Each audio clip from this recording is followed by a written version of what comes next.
তো যখন আমরা আলহামদুলিল্লাহ বলি, তো আলহামদুলিল্লাহ বলা মানে কি? আলহামদুলিল্লাহ দুটি বিষয়, দুটি অর্থ। একটি হচ্ছে আল্লাহ তাআলার প্রশংসা করা, আর আরেকটি হচ্ছে ধন্যবাদ দেওয়া। আল্লাহ তাআলাকে ধন্যবাদ দেওয়া। প্রশংসা এবং ধন্যবাদের মধ্যে পার্থক্য আছে এবং দুটি ভিন্ন বিষয়। তো এটিতে কি হয়, আমরা মাইন্ড রিলেটেড বিষয় নিয়ে আলোচনা করবো এবং আমি আপনাদেরকে একটি আয়াতের প্রুফ করব, এবং হচ্ছে এই যে আমরা কিভাবে শান্তিটা অনুভব করি বা এখান থেকে কিভাবে উপকৃত হই, এই বিষয়টি জাস্ট আমি কয়েক মিনিট এক্সপ্লেন করবো, এরপর আমরা এই সময় চলে যাবো মেমোরি হ্যাকের দিকে। তো প্রথমে দেখেন, আপনি যখন আলহামদুলিল্লাহ বলেন, আলহামদুলিল্লাহ মানে হচ্ছে ধন্যবাদ দেওয়া, আরেকটা হচ্ছে প্রশংসা করা। তো যখন আপনাকে কেউ কোনো কিছু, দুনিয়াতে কোনো কিছু গিফট করে আপনাকে, আপনাকে কেউ কেউ মোবাইল গিফট করেছে, কি ঘড়ি গিফট করেছে, বা যে কোনো কিছু গিফট করলে আমরা কি বলি? থ্যাঙ্কস, ধন্যবাদ। তো যখনই ধন্যবাদ দেই, তখন কি আপনি কি হাসি খুশি মনে দেন? মানে হাসি খুশি মনে, তারপর হচ্ছে আপনার হ্যাপি ফিলিংটা কাজ করে, ভালো লাগা কাজ করে, এবং আপনি অনেক গুড ফিল করেন, তেমন না? তাহলে আমরা অবশ্যই যখনই আলহামদুলিল্লাহ বলছি বা ওনাকে যখন থ্যাংক ইউ দিচ্ছি, আমার হ্যাপি ফিলিংটা কাজ করছে এবং হচ্ছে আমার মধ্যে হাসি খুশি মন থাকে বা ভালো লাগা কাজ করে। যখনই আমাদের ভালো লাগা কাজ করে বা হ্যাপি ফিলিংটা কাজ করে, তখন আমরা রিসোর্সফুল স্টেটে যাই। মাইন্ডের ভাষায় যেটি বলে রিসোর্সফুল স্টেট। আর রিসোর্সফুল স্টেট মানে কি? পজিটিভ স্টেট মানে কি?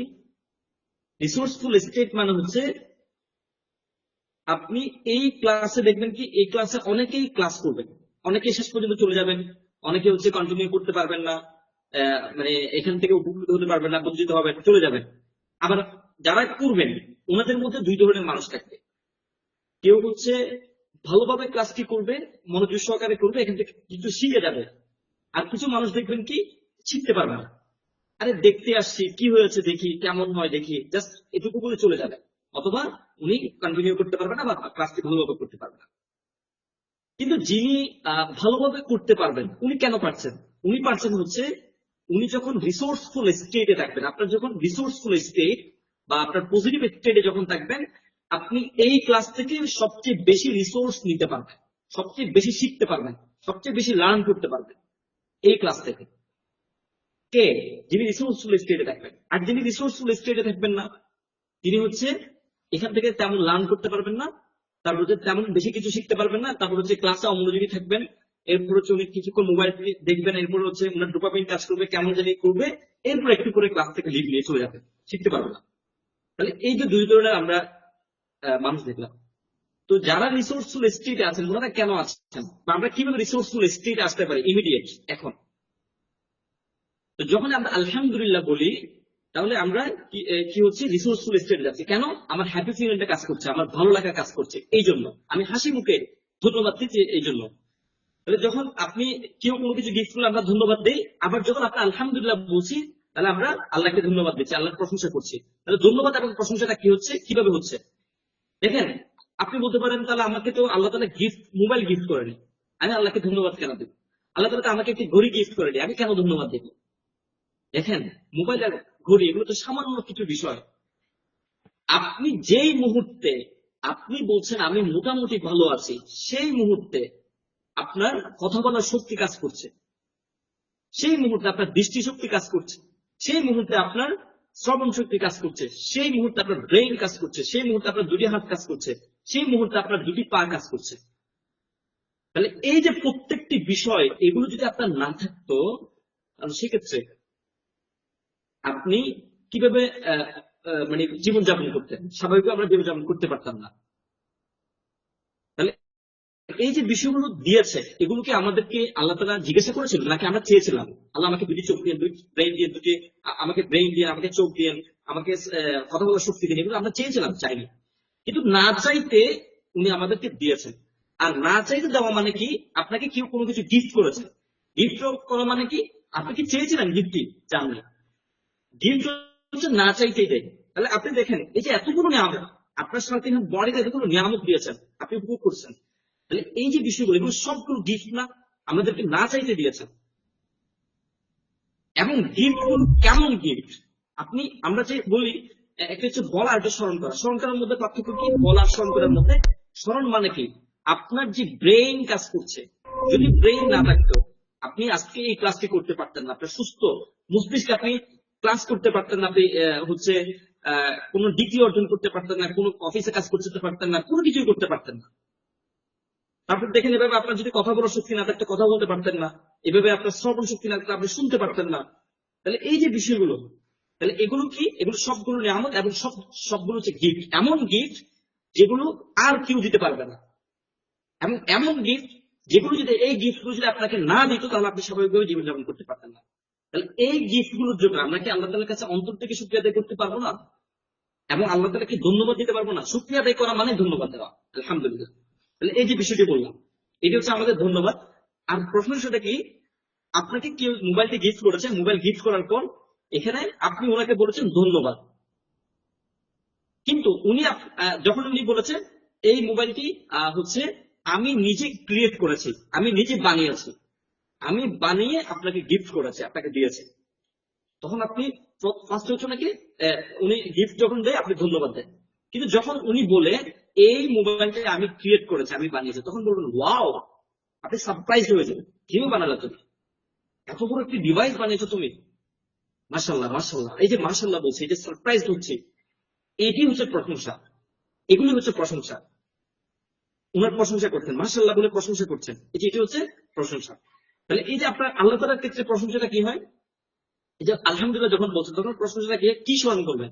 তখন স্মরণ করবেন হচ্ছে দেখেন এই যে আপনাকে ব্রেন দিয়েছেন, এই ব্রেন যদি আপনাকে না দিত আল্লাহ তাআলা, এবং জন্ম থেকে যদি আপনার ব্রেন ঠিক না থাকতো তাহলে সেক্ষেত্রে আপনি কোনো কিছু করতে পারতেন, আপনাকে মেন্টাল পাগল বলতো সব।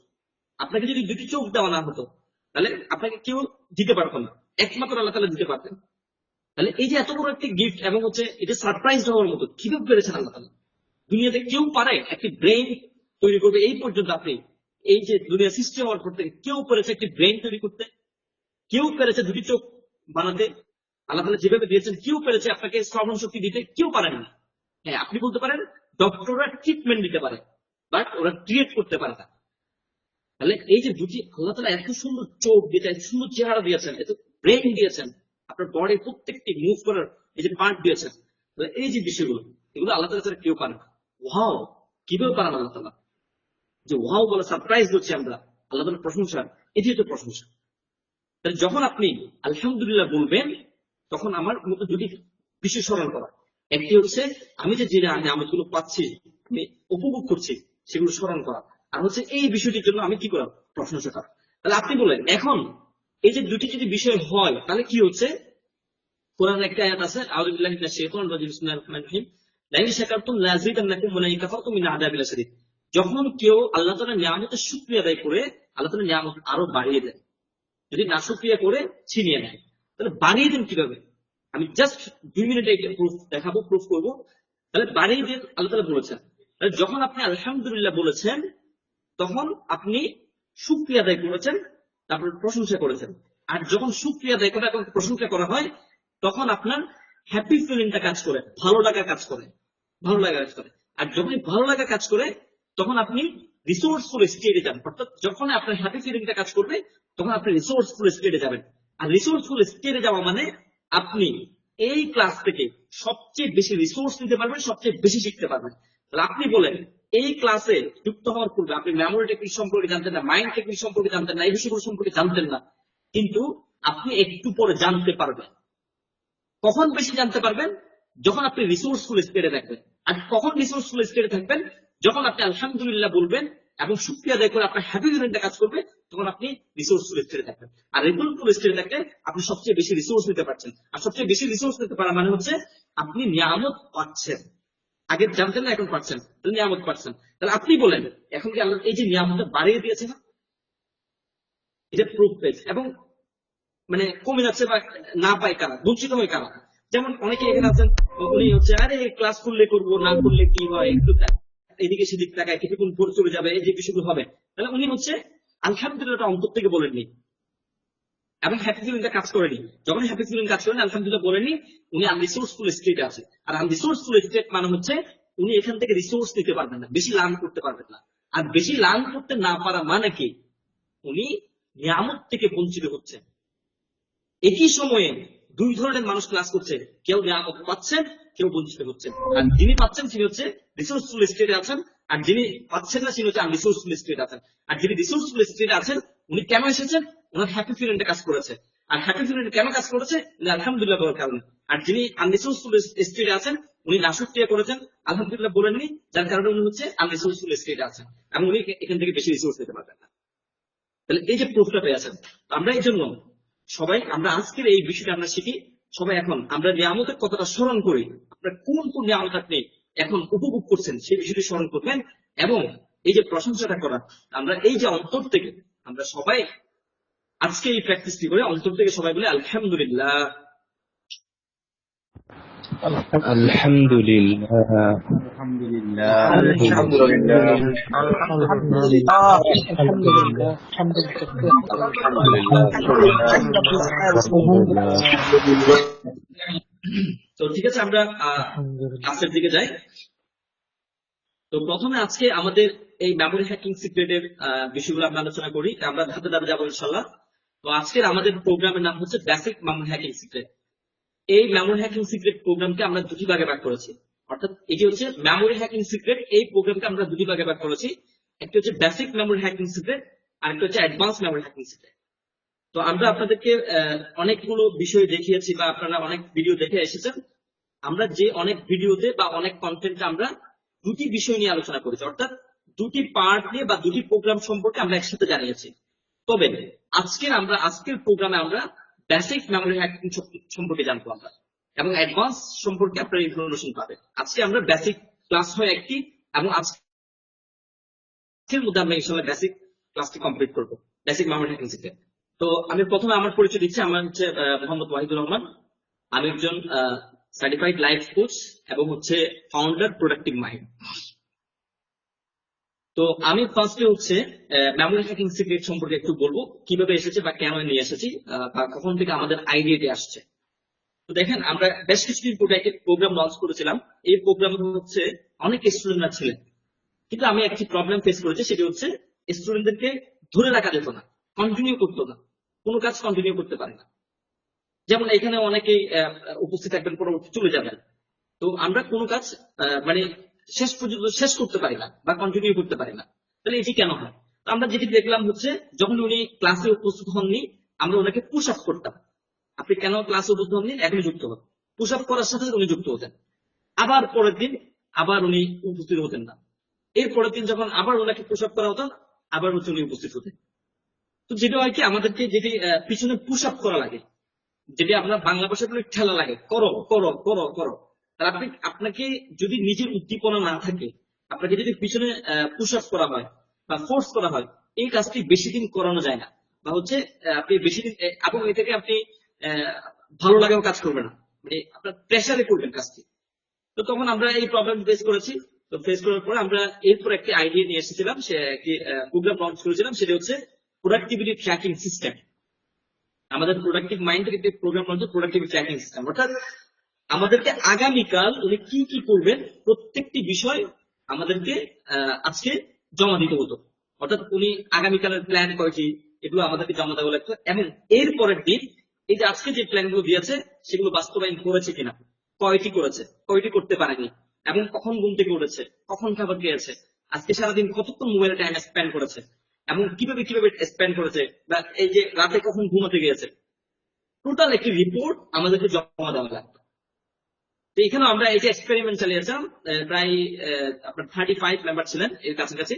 তো ওইখানে যে প্রবলেমটি ফেস করেছে, অনেকে যারা করেছেন অনেক উপকৃত হয়েছেন, কিন্তু কন্টিনিউ করতে পারছেন না। তো এখানে আমরা যখনই আপনার রিপোর্টটা নিতাম, আমরা একটা রেজাল্ট পাবলিশ করতাম, অর্থাৎ ওনার প্রোডাক্টিভিটি আজকে সারাদিন কত পার্সেন্ট ছিল। তো এখানে কেউ 30% প্রোডাক্টিভ ছিলেন, কেউ 40%, 50%, এভাবে অনেকে প্রোডাক্টিভ থাকে, কিন্তু এটা ধরে রাখতে পারে না, কন্টিনিউ করতে পারে না। তো আমি চিন্তা করলাম, এই বিষয়টি যে ধরে রাখতে পারছেন, তাহলে উনি যদি প্রোডাক্টিভই না থাকতে পারে বা প্রোডাক্টিভ হতে না পারে, তাহলে উনি তো কোনো কাজই করতে পারেন না। সেই পড়াশোনা বলেন, কাজ বলেন, বা জব বলেন, বা বিজনেস বলেন, বা উনি যেটাই করুক না কেন, আর ওনার যদি মোবাইল ডিকশন থাকে, প্রোডাক্টিভিটি না থাকে, তারপর অলসতা থাকে, খাবার ঘুম এগুলো ঠিক না থাকে, তাহলে সেক্ষেত্রে উনি যে ফিল্ডে কাজ করুক না কেন, যে বিষয় নিয়ে কাজ করুক কেন, উনি ভালো করতে পারবেন। তো পরবর্তী যেহেতু আমরা 35 মেম্বার নিয়ে শুরু করেছিলাম, পরে দেখছি অনেকে চলে গিয়েছে, শেষ পর্যন্ত ধরে রাখতে পারেন। তো আমি গত প্রায় 3-4 বছর দিয়ে মাইন্ড রিলেটেড বিষয়গুলো নিয়ে কাজ করছি। তো আমি আর একটু ডিপলি রিসার্চ করলাম বা এই প্রবলেমটি কিভাবে সলভ করা যায় এবং মানে ফুললি কিভাবে সলভ করা যায়। তো পরে আমি রিসার্চ করতে গিয়ে আমার একজন মেন্টরকে পাই, যিনি দেশের বাইরে, উনি এই ফিল্ডে মাইন্ড রিলেটেড এবং মেমোরি রিলেটেড এই বিষয়গুলো নিয়ে কাজ করছেন প্রায় অলমোস্ট 30 ইয়ার্স, 30 বছর ধরে কাজ করছেন। ওনার এজ হচ্ছে এখন প্রায় 60 ইয়ার্স আপ। তো উনি হচ্ছে, ওনার থেকে আমি কোচিং নিয়েছি, উনি হচ্ছে আমার মেন্টর। তো ওনাকে পাওয়ার পরে আমি এই যে মাইন্ড রিলেটেড বিষয়গুলো নিয়ে মানে পড়াশোনা করেছি এবং ওনার থেকে শিখেছি। এবং পরবর্তী জানতে পারলাম, যদি আমরা মাইন্ডকে প্রোডাক্টিভ করতে না পারি যে কোনো সিস্টেমের মাধ্যমে, যে কোনো টেকনিকের মাধ্যমে, তাহলে সেক্ষেত্রে আমি নিজেই প্রোডাক্টিভ হতে পারবো না। যদি মাইন্ড প্রোডাক্টিভ হয়ে যায়, তখন আমি নিজে সব কাজ প্রোডাক্টিভ ভাবে আমি করতে পারবো ইনশাআল্লাহ। তো এখানে এই যে প্রোগ্রামটি করার সময় আমার মেন্টর এখানে একটি প্রোগ্রাম রেখেছেন, মেমোরি টেকনিক রিলেটেড একটি প্রোগ্রাম। তো উনি প্রথমে, মানে আমি একটি বিষয় সারপ্রাইজ হয়ে যায়, উনি প্রথমে আননোন অনেকগুলো ওয়ার্ড লিখেছেন বোর্ডে। আজকে আপনাদেরকে শেষে দিব ইনশাআল্লাহ, যারা শেষ পর্যন্ত থাকবেন আপনারা দেখতে পাবেন। তো ওয়ার্ড গুলো দিয়েছেন, দেওয়ার পরে হচ্ছে সবাইকে জিজ্ঞাসা করেছেন এই ওয়ার্ড গুলো আপনারা পারবেন কিনা। কেউ বলেছে পারবে না, মানে সবাই বলেছে পারবে না। ছোট ছোট এখানে 4, 5, 6 এর স্টুডেন্টরা ছিল, বড় বড় ইয়ারাও ছিল, সবাই ছিল। সবাই বলছে না স্যার পসিবল না। স্যার বলেছে হচ্ছে 15-20 মিনিট টাইমে পারবেন কিনা, আমরা আপনাদেরকে রাস্তা দিব, যদি আপনাদেরকে আপনারা নিজেরাই শিখতে পারবেন।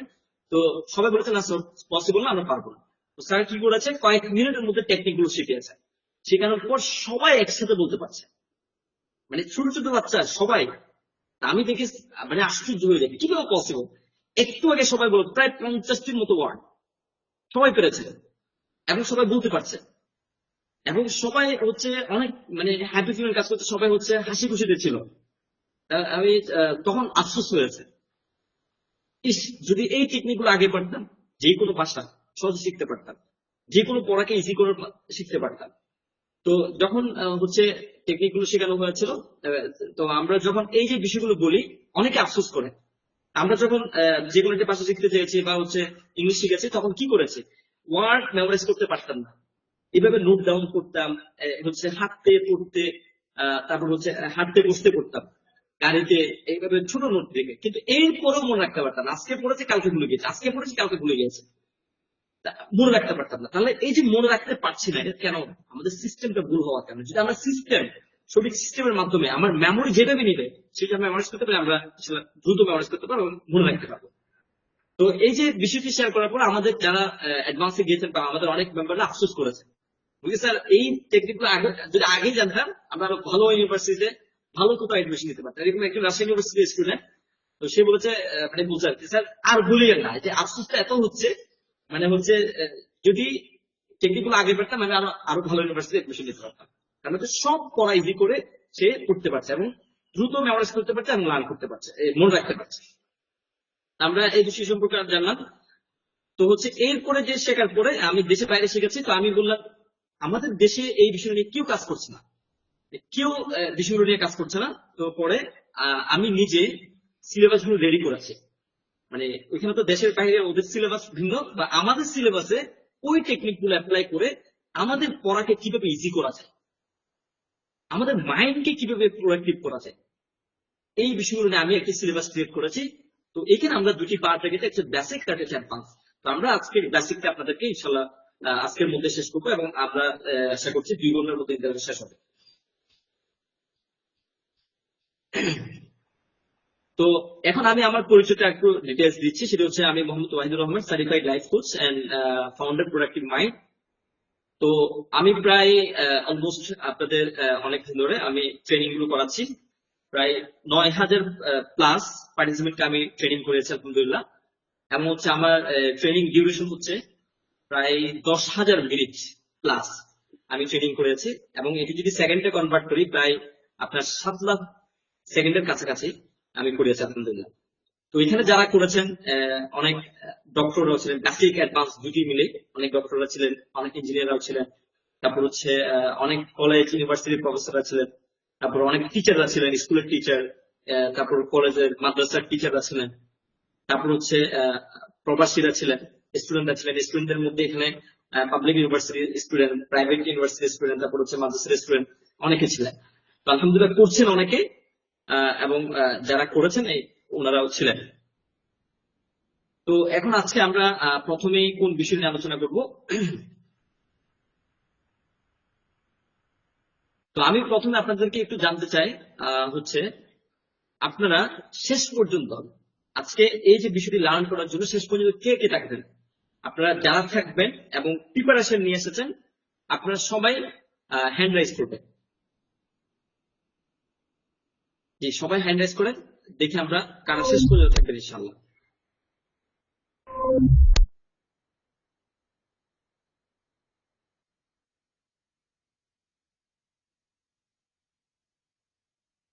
মাশাআল্লাহ।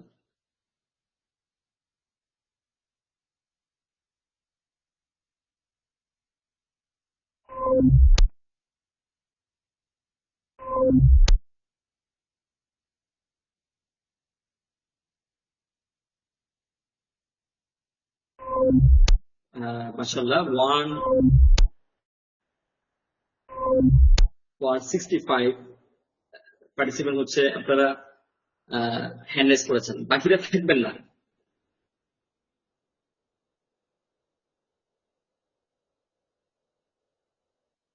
আমরা একটু দেখতে চাই।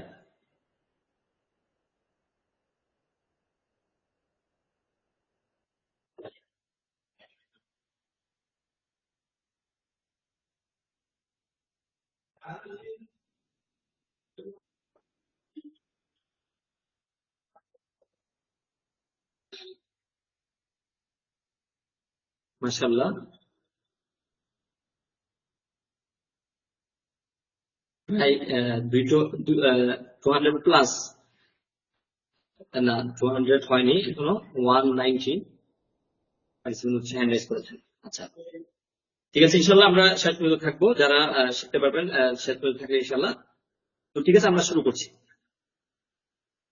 তো প্রথমে আমরা এখানে কেন এসেছি এই বিষয়টি ক্লিয়ার না। আমরা অনেকেই হচ্ছে পড়াশোনা করি, কেন করছি সেটি জানি না। আমি যে কোনো একটি কাজ করছি, কেন করছি সেই বিষয়টি ক্লিয়ার না, হোয়াইটা ক্লিয়ার না।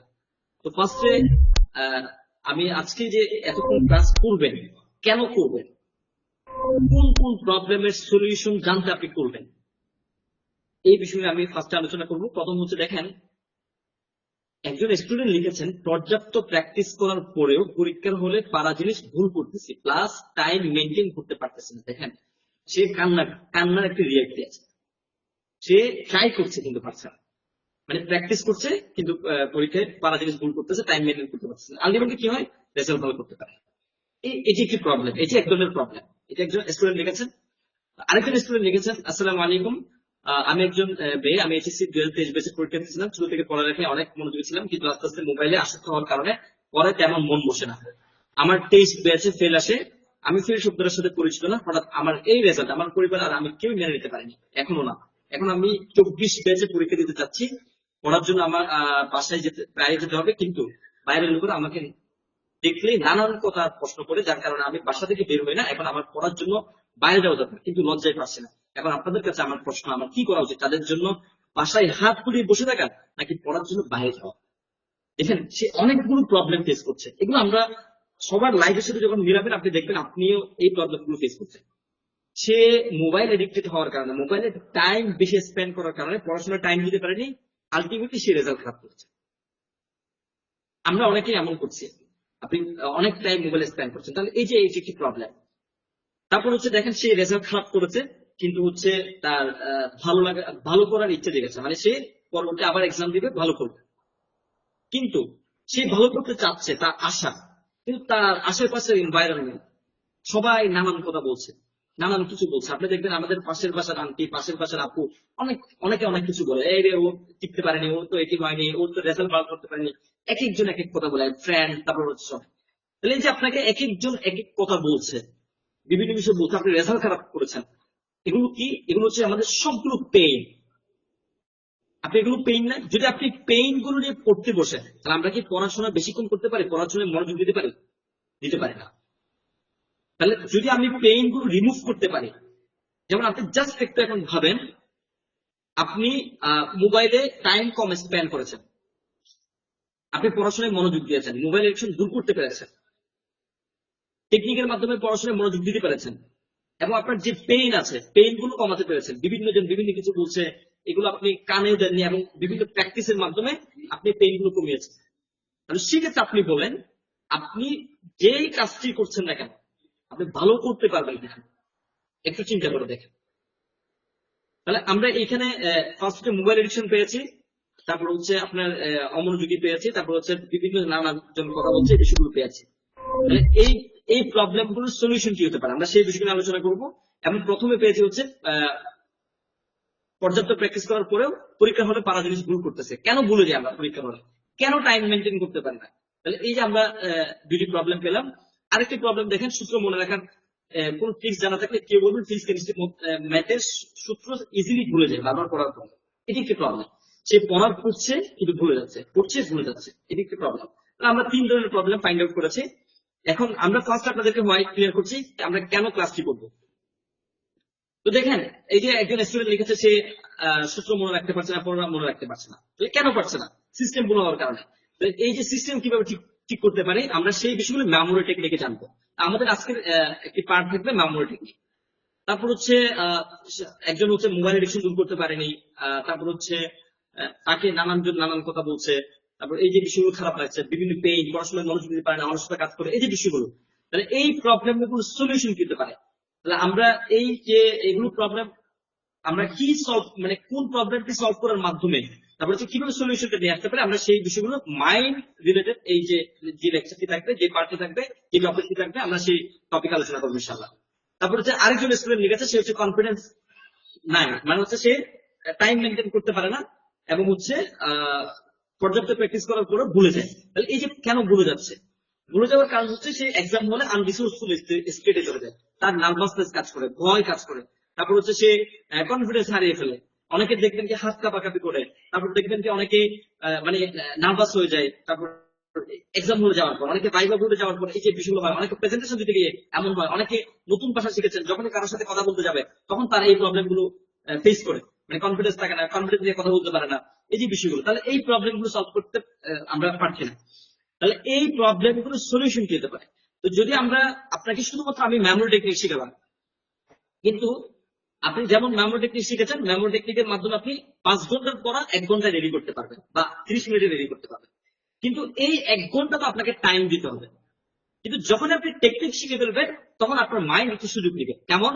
আরে তুমি তো এখন টেকনিক পারো, তুমি তো দ্রুত মেমোরাইজ করতে পারবে, দ্রুত পড়া রেডি করতে পারো, তুমি একটু পরে পড়ো, একটু পরে পড়ো, এরপর আপনি দেখবেন আরেকটু পরে পড়ো, আরেকটু পরে পড়ো, এভাবে করতে করতে করতে করতে আপনি ওই 30 মিনিট বা 1 ঘন্টা, ওই 1 ঘন্টা সময় দিতে পারবেন না। তাহলে আমরা টেকনিক শেখানোর পূর্বে আপনাকে যদি মাইন্ড রিলেটেড বিষয়গুলো না শিখি, আমি যদি আপনাকে ডিরেক্ট টেকনিক শিখাই তখন আপনি প্রবলেম ফেস করবেন। টেকনিকে আপনি টাইম দিবেন না, তখন টেকনিকের একটি প্রবলেম হয়, এগুলো হয় না। তাহলে আমরা আমরা আমরা চাচ্ছি আপনাদেরকে কমপ্লিট সলিউশনটি দেওয়ার জন্য। তাহলে এই বিষয়টি তারপর হচ্ছে কনফিডেন্স। এখন আপনি মেমোরি টেকনিক অ্যাপ্লাই করেছেন, সবকিছু অ্যাপ্লাই করেছেন, এরপর হচ্ছে ভালোভাবে মনোযোগ সহকারে পড়াশোনা করেছেন, তারপর হচ্ছে অলসতা ছিল না, মোবাইল এক্সেস ছিল না, সবকিছু ছিল না, আপনি ভালোভাবে প্রিপারেশন নিয়ে টিচার কাছে পড়ে কোচিং করে এরপর আপনি এক্সাম হলে গিয়েছেন, অথবা ভাইবা বোর্ডে গিয়েছেন, অথবা আপনি প্রেজেন্টেশন দিতে গিয়েছেন, অথবা আপনি কারোর সাথে ওই ভাষায় কমিউনিকেট করতে গিয়েছেন, তখন আপনার কনফিডেন্স নেই, তখন আপনার ভয় কাজ করছে, নার্ভাস কাজ করছে। তাহলে এই যে আপনার এগুলো যদি আপনি এগুলো ঠিক ছিল কিন্তু 3 নাম্বারটা ঠিক নেই, তখন আলটিমেটলি আপনি রেজাল্ট ভালো করতে পারবেন না, বা হচ্ছে যে বিষয়টি শিখতে যাচ্ছেন সেটি কাজে লাগাতে পারবেন না। কিন্তু এই 3টি বিষয় যদি আপনি সলভ করতে পারেন বা কমপ্লিট সলিউশনটি পান, তাহলে সেটা আপনি যে ফিল্ডে কাজ করছেন না কেন ইনশাআল্লাহ ভালো করতে পারবেন। আমরা আপনাদেরকে কমপ্লিট সলিউশন দিতে চাই। আমরা আশা রাখছি আপনারা মানে একটু জানবেন না, একটু পারবেন না এমন হবেন না। আমরা চাই আপনারা শেষ করে থাকবেন, আপনার কমপ্লিট সলিউশনটা শিখে তারপর যাবেন ইনশাআল্লাহ। আমরা এই বিষয়গুলোর বেসিক বিষয়গুলো আলোচনা করবো ইনশাআল্লাহ। তো অনেকেই হচ্ছে বেসিক বিষয় সম্পর্কে জানেন বা হচ্ছে বেশি পারেন, বা হচ্ছে আপনি শিখতে চান না, বা আপনার এতগুলো বিষয়ের প্রয়োজন নেই। যেমন আমরা প্রথমে কনফিডেন্স নিয়ে আলোচনা করবো, তারপর মাইন্ড রিলেটেড বিষয়ে আলোচনা করবো, তারপর মেমোরি টেকনিক যাবো। তো অনেকে আছেন হচ্ছে এগুলোর দরকার নেই, আমি মেমোরি টেকনিক, তাহলে আমি আপনাকে রিকোয়েস্ট করবো আপনি এখনই লিভ দিতে পারেন। আমরা শুধুমাত্র আপনাকে একটি সলিউশন দেওয়ার জন্য এই ক্লাসটি আমরা আয়োজন করিনি, আমরা আপনাদেরকে কমপ্লিট সলিউশন দিতে চাই। তো যদি আপনি না চান তাহলে লিভ নিতে পারেন। আর হচ্ছে আমাদের আপনি যখন ইচ্ছা তখন লিভ নিতে পারেন, আমরা কাউকে জোর করিয়ে তারপর হচ্ছে কাউকে জোর করিয়ে ক্লাস করাচ্ছি না, আপনাদের স্বাধীনতা আছে এখানে। আমরা আপনি একবার যুক্ত হয়েছেন মানে আপনার লিভ নিতে পারবেন। এই জন্য যারা চান আপনারা লিভ নিতে পারেন, আর যারা হচ্ছে শেষ পর্যন্ত থাকবেন আপনারা কন্টিনিউ করতে পারেন ইনশাআল্লাহ। তো আমরা এরপর আলোচনায় যাব। প্রথম হচ্ছে আমরা কেন কনফিডেন্স হারিয়ে ফেলি, কেন আমরা নার্ভাস হয়ে যাই। নার্ভাস হয়ে যাওয়ার পরে ধীরে ধীরে কিভাবে আমরা মানে কনফিডেন্স হারিয়ে ফেলি, তারপর হচ্ছে ভয় কাজ করার কারণে কি কি প্রবলেম হতে পারে, এই বিষয়ে আমরা আলোচনা করবো এই টপিকে। এরপর হচ্ছে আমাদের মেমোরি সম্পর্কে আমরা জানি না, আজকে মেমোরিটা কি সম্পর্কে আপনি শিখবেন, কিন্তু আপনি মেমোরি সম্পর্কে জানেন। আমরা মোবাইলের মেমোরি, তারপর হচ্ছে কম্পিউটার রুম, ল্যাপটপের রুম সম্পর্কে জানি, কিন্তু আমরা আমার নিজের মেমোরি সম্পর্কে জানি না। তাহলে আমরা মেমোরি সম্পর্কে এই টপিকে জানবো এবং মেমোরিটা কি এই বিষয়ে আমরা আলোচনা করবো ইনশাআল্লাহ। তো প্রথম হচ্ছে দেখেন, আমাদের সাথে যায় হয় দেখেন সবকিছু ইভেন্ট। কেমন ইভেন্ট? আপনি আমাদের একটি পোস্ট দেখেছেন, একটি ভিডিও দেখেছেন, যে কোনো একটি দেখেছেন, দেখার পরে আপনি লিঙ্কে ক্লিক করে ওয়েবসাইটে গিয়ে রেজিস্ট্রেশন করে এরপরে সাবমিট করে আমাদের হোয়াটসঅ্যাপ গ্রুপে যুক্ত হয়েছেন। এরপর আমরা লিঙ্ক দিয়েছি, আপনি ক্লাসে এসেছেন, ক্লাস করছেন। তাহলে এই যে একটি প্রসেস, এই প্রসেসটি একটি ইভেন্ট। আপনি আজকে বাসা থেকে বের হয়েছেন, অফিসে গিয়েছেন, বাসা থেকে বের হওয়া পর্যন্ত, অফিসে যাওয়া পর্যন্ত আপনার যা যা হয়েছে এগুলো একটি ইভেন্ট। আপনি আবার অফিস থেকে বের হয়েছেন, বাসায় এসেছেন, এই যে এই একটি প্রসেস, একটি ইভেন্ট। তাহলে আমরা অনেকে মনে করি গায়ে হলুদের ইভেন্ট, বিয়ের ইভেন্ট শুধুমাত্র ইভেন্ট না, আমরা যাই করি না কেন সবকিছু হচ্ছে ইভেন্ট। এই ইভেন্ট হচ্ছে কয় ধরনের হতে পারে? এই ইভেন্ট হচ্ছে 5 ধরনের ইভেন্ট। 5 হচ্ছে আমরা যদি বেসিক থেকে বিষয়গুলো না বুঝি, আপনাদেরকে বেসিক থেকে যদি প্রিপেয়ার না করি, আপনি সামনে অ্যাডভান্স গুলো আমরা সামনে ধাপে ধাপে যাবো, গুলো বুঝতে পারবেন না। এই জন্য আমরা ফার্স্টে বেসিক থেকে ক্লিয়ার করছি। তো প্রথম দেখেন ভিজুয়াল ইভেন্ট। ভিজুয়াল ইভেন্ট মানে হচ্ছে আমরা যা কিছু দেখি না কেন সবকিছু যে ভিজুয়াল ইভেন্ট। এই যে আপনি আমার কথা শুনতে, আমাকে দেখতে পাচ্ছেন, আমার স্ক্রিন দেখতে পাচ্ছেন, আমার স্লাইড দেখতে পাচ্ছেন, এটি হচ্ছে ভিজুয়াল ইভেন্ট। এরপর হচ্ছে অডিও ইভেন্ট, আপনি আমার কথা শুনতে পাচ্ছেন, এই যে শোনার বিষয়টি হচ্ছে আমাদের জন্য অডিটরি ইভেন্ট। তারপর হচ্ছে কাইনেস্থেটিক ইভেন্ট, এই যে আপনি এখন মোবাইল টাচ করে বসে আছেন, এই মোবাইলটা যে টাচ করে বসে আছেন, যেটি টাচ করা হয় সেটি হচ্ছে কাইনেস্থেটিক ইভেন্ট। তারপর হচ্ছে গ্যাস্ট্রোটরি ইভেন্ট, আপনি একটু আগে খাবার খেয়েছেন, এই খাবারটা হচ্ছে গ্যাস্ট্রোটরি ইভেন্ট। তারপর হচ্ছে অলফ্যাক্টরি ইভেন্ট, আপনি এখন রুমে আছেন, এই রুমে হচ্ছে কেমন স্মেল, গন্ধ নাকি সুগন্ধ আসছে বা কেমন, এই যেটি হচ্ছে অলফ্যাক্টরি ইভেন্ট। আমরা 5 ধরনের ইভেন্ট পেয়েছি, visual, auditory, kinesthetic, gustatory, olfactory event. এই 5 ধরনের ইভেন্ট থেকে আমরা ইনফরমেশন নেই। আপনি দেখার মাধ্যমে ইনফরমেশন নেন, শোনার মাধ্যমে ইনফরমেশন নেন, টাচ করার মাধ্যমে এটি গরম নাকি ঠান্ডা ইনফরমেশন নেন, আপনি স্বাদ নেওয়ার মাধ্যমে যেমন হচ্ছে এটি টক নাকি ঝাল, এই বিষয়গুলো নেওয়ার মাধ্যমে আপনার ইনফরমেশন নেন। তারপর হচ্ছে আপনি স্মেল নেওয়ার মাধ্যমে এখানে গন্ধ নাকি সুগন্ধি, এখানে কি থাকা যাবে নাকি দূর চলে যেতে হবে, এই যে বিষয়টা আমরা পাচ্ছি, এটি হচ্ছে অলফ্যাক্টরি ইভেন্ট। তাহলে আমরা এই 5 ধরনের ইভেন্ট থেকে ইনফরমেশন আমরা মাইন্ডে বা মেমোরিতে নিয়ে যাই। তবে কিভাবে যায়, মাইন্ডে বা মেমোরিতে কিভাবে যায়? 5টি সেন্সের মাধ্যমে এই 5 ধরনের ইভেন্ট থেকে ইনফরমেশন আমাদের মাইন্ডে বা মেমোরিতে যায়। কিভাবে? আপনি যে আমার চেহারা দেখতে পাচ্ছেন, স্ক্রিন দেখতে পাচ্ছেন, এটা ভিজুয়াল ইভেন্ট। তাহলে এই যে ভিজুয়াল ইভেন্টের যে ইনফরমেশনটি আপনার আছে, যেমন আপনি ভিজুয়ালি দেখতে পাচ্ছেন কি, আপনি আমাকে দেখতে পাচ্ছেন চোখের মাধ্যমে, যে দৃষ্টিশক্তির মাধ্যমে আপনার এখানে স্লাইডে দেখতে পাচ্ছেন গ্যাস্ট্রোটরি সেন্স লেখা আছে, এই যে বিষয়গুলো দেখতে পাচ্ছেন। তাহলে এগুলো হচ্ছে ভিজুয়াল ইভেন্ট। তাহলে এগুলো ইনফরমেশন গুলো কিভাবে যাচ্ছে? ভিজুয়াল সেন্স এর মাধ্যমে আপনার মাইন্ডে বা মেমোরিতে যাচ্ছে। তারপর অডিটরি সেন্স, অডিটরি সেন্স কিভাবে কাজ করে? এই যে আপনি আপনার কথা শুনতে পাচ্ছেন, এটা হচ্ছে অডিটরি ইভেন্ট। তাহলে অডিটরি ইভেন্ট থেকে এইখান থেকে যে ইনফরমেশন গুলো পাচ্ছেন, এগুলো হচ্ছে আপনার মাইন্ডে বা মেমোরিতে কিভাবে যাচ্ছে? অডিটরি সেন্স এর মাধ্যমে আপনার মাইন্ডে বা মেমোরিতে যাচ্ছে। তারপর কাইনেস্থেটিক সেন্স, আপনি যে এখন মোবাইল নিয়ে বসে আছেন, এই যে হচ্ছে কাইনেস্থেটিক ইভেন্ট। এই মোবাইলটা হচ্ছে বেশি হট নাকি কোল্ড, নাকি ধরে রাখা যাবে নাকি ছেড়ে দিতে হবে নাকি দূরে ফেলে দিতে হবে, এই যে ইনফরমেশন যে পাচ্ছেন, গরম নাকি ঠান্ডা, এটি হচ্ছে গ্যাস্ট্রোটরি ইভেন্ট। এবং এই গরম নাকি ঠান্ডার ইনফরমেশন যে আপনার মাইন্ডে বা মেমোরিতে যাচ্ছে হচ্ছে কাইনেস্থেটিক সেন্স এর মাধ্যমে আপনার মাইন্ডে বা মেমোরিতে যাচ্ছে। তারপর হচ্ছে গ্যাস্ট্রোটরি সেন্স, আপনি যে খাবার খাচ্ছেন, এটা হচ্ছে গ্যাস্ট্রোটরি ইভেন্ট। এবং এই খাবারটির স্বাদ কেমন, টক নাকি ঝাল নাকি মিষ্টি, এই যে ইনফরমেশনটি যাচ্ছে টক মিষ্টি ঝালের ইনফরমেশনটি, সেটি হচ্ছে আপনার গ্যাস্ট্রোটরি সেন্সের মাধ্যমে আপনার মাইন্ডে বা মেমোরিতে যাচ্ছে। তারপর হচ্ছে অলফ্যাক্টরি সেন্স। অলফ্যাক্টরি সেন্স কি? আপনি যে রুমে আছেন, তাহলে এখানে স্মেলটি পাচ্ছেন, এটি হচ্ছে অলফ্যাক্টরি ইভেন্ট। এবং এই যে স্মেলটি গন্ধ নাকি সুগন্ধ, এই যে ইনফরমেশনটি পাচ্ছেন, গন্ধ এবং সুগন্ধের যে ইনফরমেশন পাচ্ছেন, সেটি হচ্ছে অলফ্যাক্টরি সেন্সের মাধ্যমে আমাদের মেমোরিতে বা মাইন্ডে যাচ্ছে। তাহলে এই যে আমরা 5 ধরনের সেন্স থেকে 5 ধরনের ইভেন্ট থেকে 5টি সেন্সের মাধ্যমে ইনফরমেশন মাইন্ডে বা মেমোরিতে নিয়ে যায়। এরপর কি হয়, এখানে ডিরেক্ট ইনফরমেশন গুলো যায় না, এখানে 3টি ফিল্টার কাজ করে। ফার্স্ট হচ্ছে ডিলেশন ফিল্টার, তারপর হচ্ছে ডিস্টোরশন ফিল্টার, তারপর হচ্ছে জেনারেশন ফিল্টার। ডিলেশন ফিল্টারটা কি, আমরা অনেক কিছু দেখি, অনেক কিছু শুনি, অনেক কিছু টাচ করি বা ইনফরমেশন গুলো নেওয়ার পরে আমরা অনেক ইনফরমেশনকে ডিলেট করে দিই। কেমন, যেমন ধরেন আপনি কোন একটি ক্লাসে গিয়েছেন, আপনাদের ক্লাস, আপনাদের সহপাঠী আছে হচ্ছে প্রায় 150-200 জন আপনাদের ক্লাসে স্টুডেন্ট আছেন। এখন 150-200 জন আপনি সবাইকে দেখেছেন, এভাবে ক্লাসে ছিলেন, দেখেছেন। তো যে কোনো একজন স্টুডেন্টকে আপনি দেখেছিলেন, কিন্তু আপনি বাসে যাওয়ার পরে তার বাবা আপনাকে জিজ্ঞাসা করেছে, তুমি কি আমার রহিমকে দেখতে পেয়েছো, আমার ছেলে? তো আপনি বলছেন না আঙ্কেল, আমি তো দেখতে পাইনি। তাহলে কিন্তু আপনি দেখেছিলেন। তাহলে দেখার পর আপনার অনেকগুলো ইনফরমেশন ছিল, আপনি এই যে ভুলে গিয়েছেন, তো ডিলেট হয়ে গেছে। তাহলে ডিলেট হওয়াতে কি হয়েছে, আপনি একটি ভুল ইনফরমেশন দিয়েছেন তার বাবাকে। এখন তার বাবাকে যখন ভুল ইনফরমেশন দিয়েছেন, ও রহিম বাসায় এসেছে, আসার পরে বলছে তুই কলেজে যাসনি কেন, তুই স্কুলে যাসনি কেন, এরপরে তাকে কি করছে। এখন সে বলছে না আমি তো গিয়েছি, না তোর ফ্রেন্ড বলেছে যাসনি। এখন তার মধ্যে তার বাবা এবং ওই যে রহিমের মধ্যে কি হয়েছে, মিসআন্ডারস্ট্যান্ডিং হয়েছে, ভুল বোঝাবুঝি হয়েছে।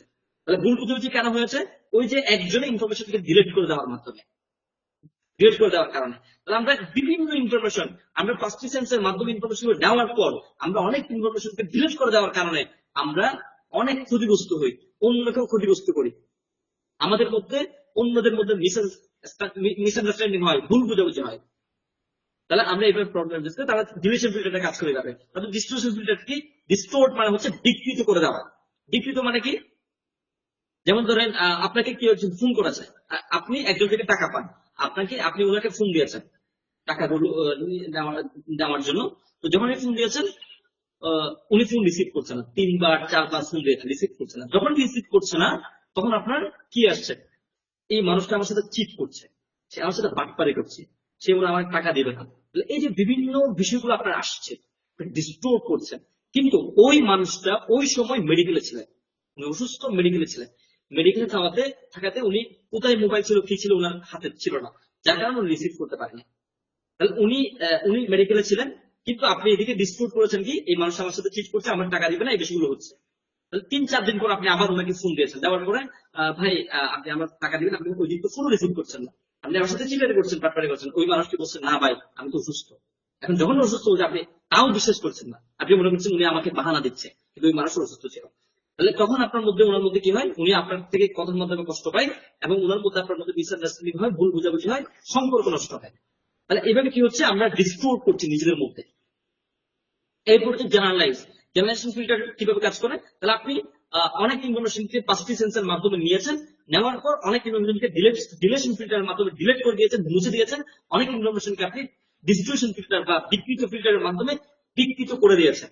এরপর হচ্ছে জেনারেশন ফিল্টার। জেনারেশন ফিল্টারটা কি, আমরা অনেক কিছুকে জেনারেলাইজ করি, নিজের মতো করে ভেবে নেই। কেমন, আপনি একটি দেখেছেন আরেকটি নিজের মতো করে ভেবে নেই। যেমন একটি স্কুলে হচ্ছে 5টি রুম আছে, 5টি রুমে যখন স্কুল ক্লোজ করে চলে যাওয়া হয়, তখন প্রিন্সিপাল স্যার গার্ডকে বলে তুমি একটু স্কুল চেক করে আসো, কেউ আছে কিনা বা কোনো কিছু অসুবিধা আছে চেক করে আসো।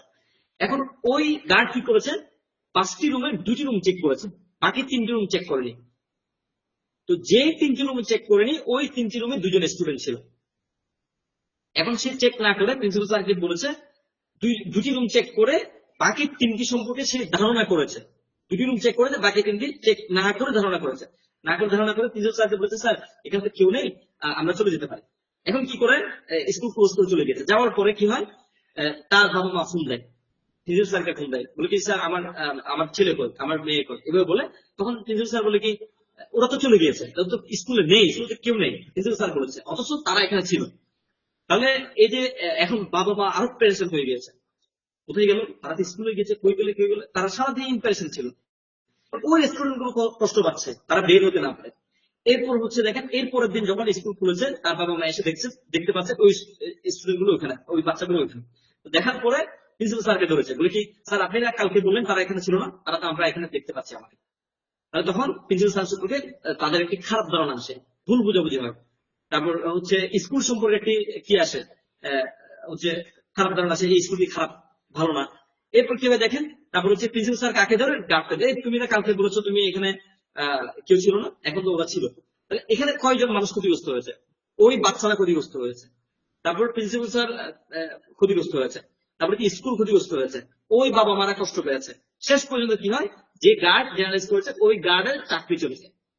4-5 জন মানুষ একজনের জেনারেলাইজ করার কারণে, একটি ইনফরমেশনকে নিজের মতো করে নেওয়ার কারণে সবাই এভাবে কি হয়, ক্ষতিগ্রস্ত হয়ে প্রতিষ্ঠিত হয়।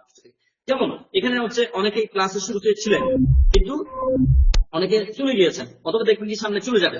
তাহলে এই যে ওনারা যারা চলে গিয়েছেন বা চলে যাবে, ওনারা 20 মিনিট 10 মিনিট বা 30 মিনিট ক্লাস দেখে উনি একটি ধারণা করবেন, আরে মনে হয় কোনো কিছু শিখতে পারবো না, এটা কিছু হবে না, কি হবে, এগুলো শিখলে কি হবে। তারপর দেখবেন কি আমাদের এখানে হচ্ছে অনেকে ব্যাড কমেন্ট করে, অনেকে গালাগালি করে, এই যে বিষয়গুলো করছে। তাহলে এগুলো কি করছে, সে একটু দেখেছে, একটু না দেখে, ফুল বিষয়গুলো না বুঝে সে নিজের মতো করে জেনারেলাইজ করে নিজের মতো করে নিয়েছে। মনে হয় এখান থেকে শিখতে পারবো না, মনে হয় এখান থেকে উপকৃত হবো, মনে হয় এগুলো কোনো টেকনিকে কাজ করবে না। তাহলে এই যে মনে হয় বলে সে ভেবে নিয়েছে, তাহলে যে ভেবে নিয়েছে, যে এভাবে করেছে, সে কি হচ্ছে, সে টেকনিক গুলো জানতে পারছে না, এই বিষয়গুলো বঞ্চিত হচ্ছে, শিখতে পারছে না, তার পড়াকে ইজি করতে পারছে না, তার লাইফকে ইজি করতে পারছে না। আলটিমেটলি সে যে ফিল্ডে কাজ করবে না কেন, পড়াশোনা বলেন যেটি করবে না কেন, সে ওইটাকে ইজি করতে পারছে না এবং ভালো করতে পারছে না, ভালো রেজাল্ট করতে পারছে না। তাহলে নিজের মতো করে জেনারেলাইজ করার কারণে এভাবে আমরা নিজেরা ক্ষতিগ্রস্ত হই এবং আমরা অনেক মানুষকে ক্ষতিগ্রস্ত করি। তাহলে এই যে বিষয় দেখেন, আমরা 5টি ইভেন্ট, আমরা 5 ধরনের ইভেন্ট থেকে 5টি সেন্সের মাধ্যমে ইনফরমেশন মাইন্ডে বা মেমোরিতে যাওয়ার পূর্বে অনেক ইনফরমেশনকে ডিলিশন ফিল্টারের মাধ্যমে ডিলিট করে দেই, অনেক ইনফরমেশনকে আমরা ডিস্ট্রিবিউশন ফিল্টারের মাধ্যমে বিকৃত বা ডিস্টোর্ট করে দেই, অনেক ইনফরমেশনকে আমরা নিজেদের মতো করে ভেবে নিয়ে জেনারেলাইজ করি। যার কারণে এই যে ডিলিট, ডিস্টোর্ট, জেনারেলাইজ হওয়ার পর আপনার মেমোরিতে যে ইনফরমেশন গুলো আছে সেগুলো কি হয়, সেগুলোকে আমরা কি বলি, সেগুলোকে বলে আমরা রেজিস্টার্ড ইনফরমেশন, অর্থাৎ যে ইনফরমেশন আপনার রেজিস্টার হয়েছে। এই যে রেজিস্টার হওয়া ইনফরমেশনকে আমরা বলি মেমোরি। রেজিস্টার হওয়া ইনফরমেশনকে আমরা কি বলি, মেমোরি বলি। তাহলে আমরা অনেকে মেমোরি সম্পর্কে জানতাম, আজকে জেনেছেন। মানে আপনি অনেক ইনফরমেশন ডিলেট করে দিয়েছেন, নিজের মধ্যে ডিস্টোর করেছেন, জেনারেলাইজ করেছেন। এরপরে যেগুলো আছে এগুলো হচ্ছে রেজিস্টার হওয়া ইনফরমেশন এবং এগুলো হচ্ছে আপনার মেমোরি।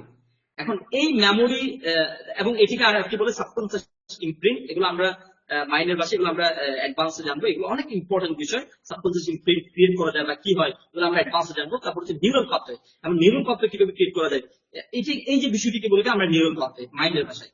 তাহলে এই যে বিষয়গুলো জানলাম। এরপর হচ্ছে যে মেমোরিটা ক্রিয়েট হয়েছে, এই মেমোরিটা ক্রিয়েট হওয়ার পর আমাদের একটি ধারণা আছে, পার্সোনাল ইন্টারনাল রিপ্রেজেন্টেশন ক্রিয়েট হয়। পার্সোনাল ইন্টারনাল রিপ্রেজেন্টেশনটা কি? পার্সোনাল ইন্টারনাল রিপ্রেজেন্টেশন হচ্ছে পজিটিভ হতে পারে, নেগেটিভ হতে পারে। আর পজিটিভ মানে হচ্ছে, পার্সোনাল ইন্টারনাল রিপ্রেজেন্টেশন পজিটিভ মানে হচ্ছে আপনি কনফিডেন্ট থাকবেন, আপনি কনফিডেন্টলি কথা বলতে পারবেন, এটা হচ্ছে পার্সোনাল ইন্টারনাল রিপ্রেজেন্টেশন পজিটিভ। আর যদি নেগেটিভ হয়, যখন পার্সোনাল ইন্টারনাল রিপ্রেজেন্টেশন নেগেটিভ হবে, তখন আপনার মধ্যে ভয় কাজ করবে, নার্ভাসনেস কাজ করবে, আপনি হাত কাঁপাকাঁপি করবে, পা কাঁপাকাঁপি করবে, ভালো করতে পারবেন না কোনো কিছু। তাহলে এটা হচ্ছে পার্সোনাল ইন্টারনাল রিপ্রেজেন্টেশন নেগেটিভ হলে। তাহলে আমরা এক্সাম্পলের উদাহরণটা দিই। যেমন ধরেন আপনি এক্সাম দিচ্ছেন, হঠাৎ করে ম্যাজিস্ট্রেট এসেছে, ম্যাজিস্ট্রেট আসার পর আপনার পিছনে যে স্টুডেন্ট সে নকল করছে অথবা সে এদিক সেদিক তাকাচ্ছে, আপনার পিছনের স্টুডেন্ট। এখন ম্যাজিস্ট্রেট তাকে ফলো করছে, আপনার বরাবর যে স্টুডেন্টটা বসেছে তাকে যদি দেখতে হয়, ম্যাজিস্ট্রেটের আপনাকে হয়ে তাকে দেখতে হয়। এখন যখন আপনার দিকে তাকাচ্ছে, তখন আপনি যখন ম্যাজিস্ট্রেট তার দিকে তাকাচ্ছে, আপনি মনে করছেন আপনার দিকে তাকাচ্ছে। এখন আপনার মধ্যে ভয় কাজ করছে, আপনি কি করেছেন, এই যে ডিস্টোর্ট করে ফেলেছেন, বিকৃত করে ফেলেছেন। মনে হয় ম্যাজিস্ট্রেট আমার দিকে তাকাচ্ছে, কিভাবে গিয়ে আজকে তো এক্সাম ভালো দিতে পারবো না। এই যে এই বিষয়গুলো আপনার ভয় কাজ করছে। এই যে বিষয়গুলো যখন ডিস্টোর্ট করেছেন, তখন আপনার ভয় কাজ করছে, নার্ভাসনেস কাজ করছে। এরপর আপনি জেনারেলাইজ করেন, কিভাবে জেনারেলাইজ করেন, আজকে যদি আমি এই যে মেসেজ যদি আমাকে এভাবে সারাক্ষণ ফলো করে, এভাবে যদি মানে হার্ড করে, গার্ডটা যদি হার্ড করে এক্সাম হলে, তাহলে সেক্ষেত্রে আমরা ভালোভাবে এক্সাম দিতে পারবো না। যদি এক্সাম ভালো দিতে না পারি, আমি এইচএসসি তে ভালো করতে পারবো না, আমি এসএসসি তে ভালো করতে পারবো না। এরপর দেখুন আপনার বিভিন্ন থট আসছে, নেগেটিভ থট গুলো আসছে, আপনার ভালো হবে না। তাহলে এই যে নেগেটিভ থট গুলো কেন আসছে? আপনার পার্সোনাল ইন্টারনাল রিপ্রেজেন্টেশন নেগেটিভ হওয়ার কারণে। আর পার্সোনাল ইন্টারনাল রিপ্রেজেন্টেশন নেগেটিভ হয়েছে কেন? আপনি নিজের মতো করে ডিস্টোর্ট করার কারণে। যখন আমাদের পার্সোনাল ইন্টারনাল রিপ্রেজেন্টেশন নেগেটিভ হয়, যখন আমাদের নার্ভাসনেস কাজ করে, যখন ভয় কাজ করে, যখন কনফিডেন্স হারিয়ে ফেলি, তখন আমাদের ফিজিওলজি বা বডি চেঞ্জ হয়ে যায়। কেমন? আপনি দেখবেন কি, যখন ভয় কাজ করছে, তখন আপনার চেহারাটা মলিন হয়ে যাবে কেমন জানি। তারপর দেখবেন কি আপনি হাত কাঁপাকাঁপি করবে, আপনি দেখবেন কি, তারপর হচ্ছে এগুলো মানে কি আপনার ফিজিওলজি চেঞ্জ হয়ে গেছে। এরপর দেখবেন কি অনেকে হাত কামড়ায় যাবে, নখ খাবে।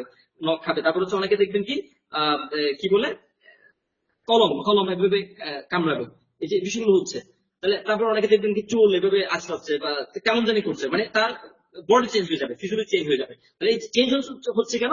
পার্সোনাল ইন্টারনাল রিপ্রেজেন্টেশন নেগেটিভ হওয়ার কারণে। আপনি দেখবেন অনেক পুলিশরা কি করে, দেখবেন কি বাসে যখন চেক করতে আসে তখন সবার চেহারা দেখে, চেহারা আপনি যারা চোর আছে ডাকাত আছে তাদেরকে তারা চেহারা দেখে ধরতে পারে। কেন ধরতে পারে? এই যে টেকনিক আছে, কেউ ধরতে পারবে। তাহলে যখনই তার চেহারাটা দেখে তখনই তাকে বলে এই যে আসামি, পরে চেক করে গিয়ে আসলে সে আসামি। তাহলে তার চেহারা দেখার মাধ্যমে কিভাবে পেরেছে? ওই যে তার মধ্যে একটা কি ছিল, পুলিশ একটা ভয় ছিল, বা হচ্ছে একটা ভয় ছিল, অপরাধ করে এসেছে। এটা মানে কি? তার পার্সোনাল ইন্টারনাল রিপ্রেজেন্টেশন নেগেটিভ। যখনই পার্সোনাল ইন্টারনাল রিপ্রেজেন্টেশন নেগেটিভ ছিল তখন তার ফিজিওলজি বা চেহারাটা মলিন হয়ে গেছে, কেমন যেন হয়ে গেছে। এই যে চেহারা দেখার মাধ্যমে পুলিশ তাকে ধরতে পেরেছে, সে আসামি।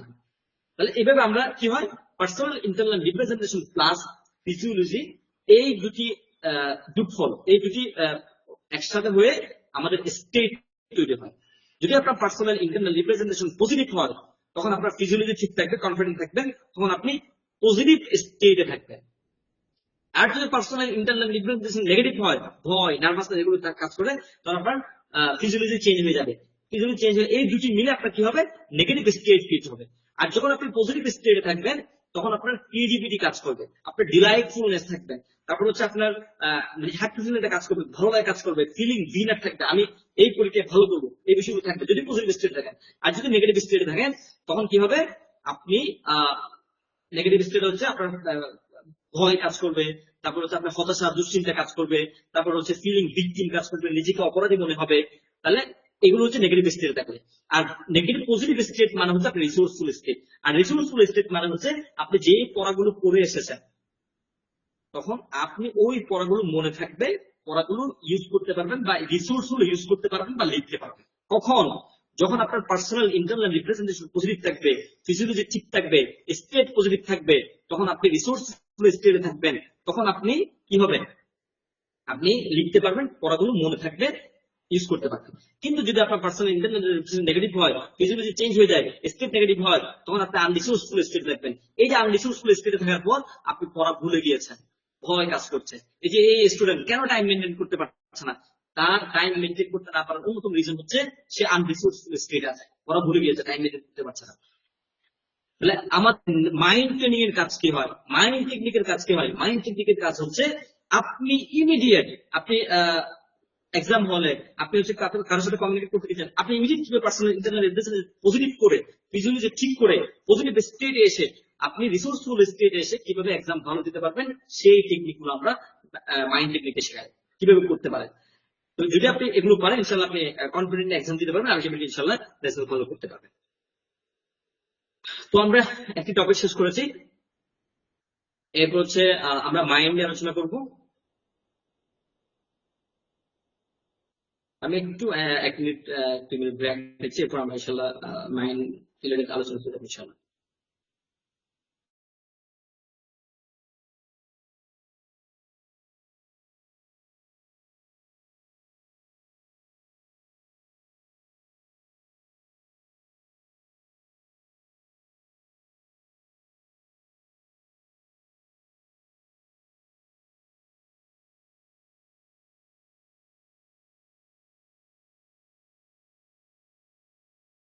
ইনশাল্লাহ।